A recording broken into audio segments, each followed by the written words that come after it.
سفيرك عصوب دولة الصومالية أي دوان وصوم مقعوضي دالكني كونفور أفريكا جمال محمد برو أي أكون لقاتي جالية الصومالية دي كل قن مقالة كيب تاون دالكني كونفور أفريكا أكون كاني وكد عي حافظ الصومالية ويكدق انت هاي مقالة كيب تاون أي واحد كسو قيب قلي قيبها كلا دواني برشد الصومالية دي كل قن مقالة حيبات كيب تاون إيا نواحي جيدا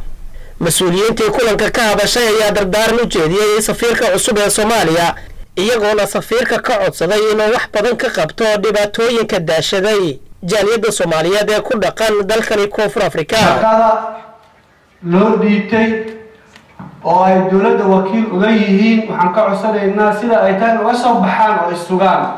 waxa kale oo aan uga baahanahay safaaradda arrimaha ay ka mid yihiin koow inay la socoto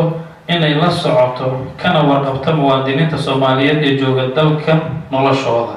inay ku samayso tirakoob sax ah si loo ogaado meelaha ay ku kala nool yihiin isla markaana ay u fududaato xiriirkooda marka loo baahdo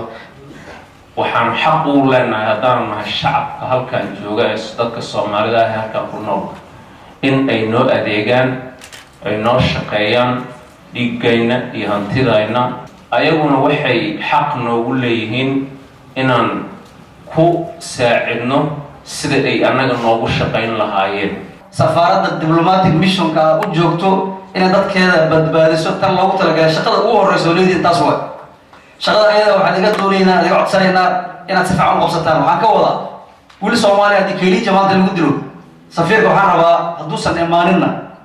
in dawladda Soomaaliyeed ay ogaato oo talaabana ka qaado arrinta ayada siyaayii hore xilka safiirnimo mudane Maxamed Ali Miran Nabadoon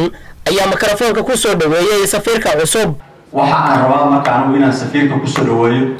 asaga wax badan ka sugeysaan asaga laftiina wax badan ka sugayaan waa isnaqaanaa waa isla joognaa saacada safiir meesha laga xilnaa waa joognaa ku soo dhawo safaaradda shalay waxa sabab u ahaa oo qayb weyn aad ka aheedeen in safaaradda la furo safaaradda qiimo weyn ayay ku fadhisaa marka safaaradda waxay u joogtaa laba arin ay u joogtaa mid waa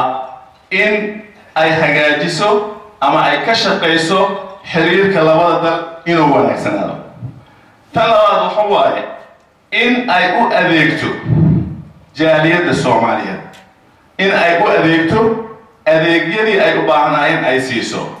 safaaradda wax weyn ay rabtaa inay ka qabato وسفيركي لبعض الناس مقعبوا دالكني كونفور أفريكا كدي مركي geeriyooday سفيركي hore ee dawladda Soomaaliya u soo magacawday dalkani Koonfur Afrika xassankaafi maxamed shire telefishinka caalamiga Universal magaalada Cape Town